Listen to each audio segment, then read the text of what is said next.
Haïti. On en parle aussi dans un aspect plus humanitaire. Nous recevons pour cela Maurice Barthélémy. Bonjour. Bonjour. Vous êtes cinéaste, vous êtes comédien, ancien membre de la troupe comique des Robins des Bois, mais on le sait moins, vous êtes aussi collaborateur, pour l'UNICEF, l'organe onusien consacré au sort des enfants. Alors au tout début du mois, vous avez posté une vidéo, on en regarde un extrait et puis on en reparle juste après. D'accord. Bonjour, je suis Maurice Barthélémy, je suis acteur, réalisateur, et la personne que vous voyez derrière moi, c'était ma mère. Elle était d'Haïti, et c'est la raison pour laquelle je suis moi-même franco-haïtien. Je voudrais vous parler de la situation terrible que vit ce pays actuellement.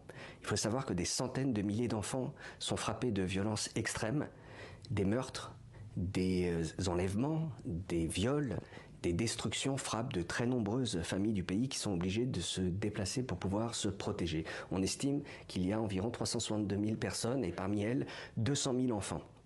L'UNICEF intervient dans le pays pour apporter une aide humanitaire. Mais il est très très important que l'opinion internationale puisse se mobiliser pour le peuple haïtien. Alors, il est urgent de penser aux enfants d'Haïti et surtout de ne pas oublier cette terrible crise qui frappe le pays actuellement. Merci. Alors Maurice Barthélémy, beaucoup d'entre nous ont découvert que vous étiez franco-haïtien. Vous avez donc un lien personnel avec Haïti. Racontez-nous.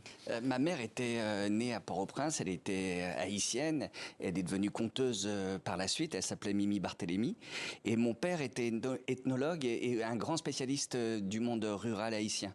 Donc oui, je suis tout à fait concerné. Mon arrière-grand-père était président d'Haïti. Bref, Haïti, je l'ai dans la peau. Ouais. Ouais, vous parlez la langue? Un tout petit peu, pas l'école. Piti. Très bien. Vous avez donc de la famille là-bas, vous l'avez dit. Quand la situation était plus calme, est-ce que vous y alliez régulièrement? Oui, quand j'étais gamin, j'y allais très souvent, quasiment chaque année, jusqu'à mon adolescence. Et puis après, le rythme de la vie m'a empêché d'y retourner régulièrement. Mais c'est un pays qui est en moi. C'est la raison pour laquelle j'ai voulu devenir haïtien quand ma mère est décédée. C'est que je voulais pouvoir transmettre ma nationalité à ma fille plus tard, si elle me le demandait. Et c'est voilà. Ah oui, c'était cette démarche-là aussi. Oui, de transmission, ouais. De transmission à travers votre mère et après vers votre fille. Exactement, ouais. Vous dites dans la séquence qu'on a vue, il ne faut pas oublier Haïti. Vous avez l'impression justement que ce pays est pas mal oublié dans la communauté internationale aussi. Surtout en ce moment, avec l'actualité terrible du Proche-Orient et de l'Ukraine, on a l'impression qu'Haïti est doublement oublié, mais c'est surtout que c'est un pays qui est tellement frappé quasiment chaque année par un nouveau drame qu'on a l'impression que l'opinion internationale est presque habituée à ce que ça tombe sur Haïti. Et donc du coup, la sensibilisation, je trouve, est affaiblie.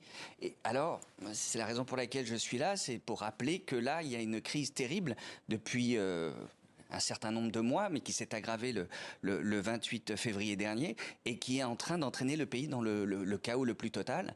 Et il faut absolument que les gens soient au courant pour essayer de se mobiliser, en tout cas via l'UNICEF, comme moi j'essaye de le faire, en donnant un peu à l'UNICEF, mais c'est surtout de prendre conscience qu'il faut réagir et faire quelque chose pour ce pays. Oui, beaucoup de nos téléspectateurs effectivement sont bien au courant. Il y a effectivement eu les cyclones, il y a les séismes, il y a tout ça.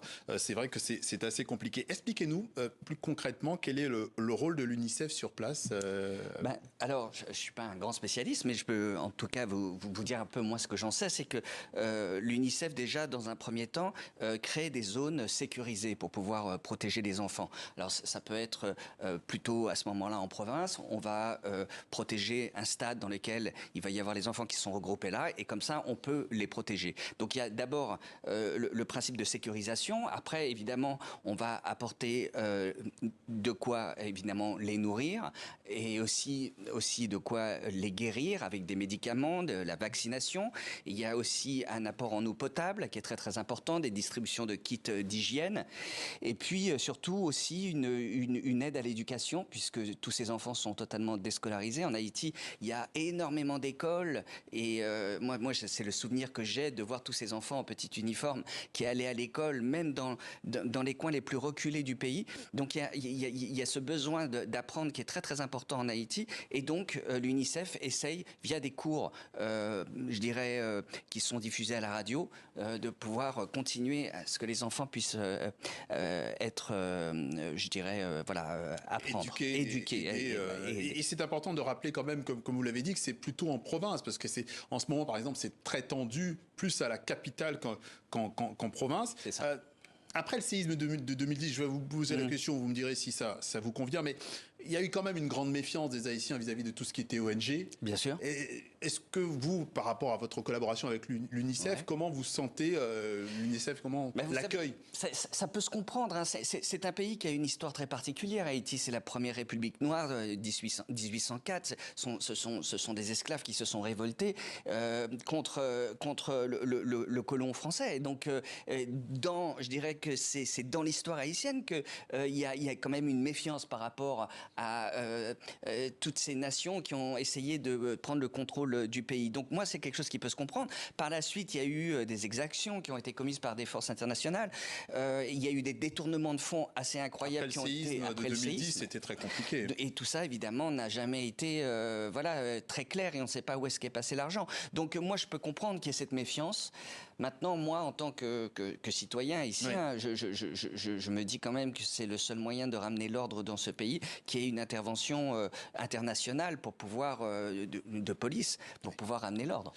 Pour terminer, très rapidement, comment nos téléspectateurs, qu'ils soient à Paris, à Bruxelles, à Dakar, à New York, à Pointe-à-Pitre, comment ils peuvent agir pour aider Haïti? Tout simplement en versant un petit quelque chose à l'unicef.fr. Et et même, on peut donner 10 €, on peut donner évidemment plus, mais ce qui compte, c'est si chaque personne qui nous regarde là se dit « Ah, c'est vrai qu'Haïti, quand même, c'est un pays qui ne mérite pas ça, qui ne mérite pas cette succession de drames dont ils sont victimes. » Eh bien, c'est par Internet, on verse des dons, c'est extrêmement simple et puis c'est déductible. Donc, n'hésitez pas.